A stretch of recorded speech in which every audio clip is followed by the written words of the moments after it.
how to delete my ChatGPT account. If you wish to delete your ChatGPT account, it is fairly simple for us to do so. Simply make sure to launch the ChatGPT mobile application on your device and log into the account that you wish to delete. Then tap on the two lines icon, which is the menu icon located from the top left of the screen right here. And when you do that, you'll find your profile icon again from the top right hand side. So what you do now is tap this little profile icon.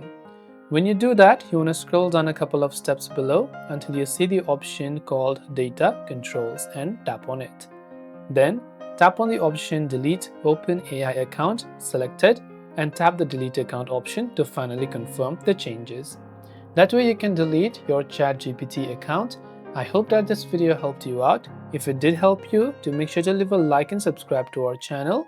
If you have got any further questions, feel free to leave them down below. Thanks for watching. See you in the next video.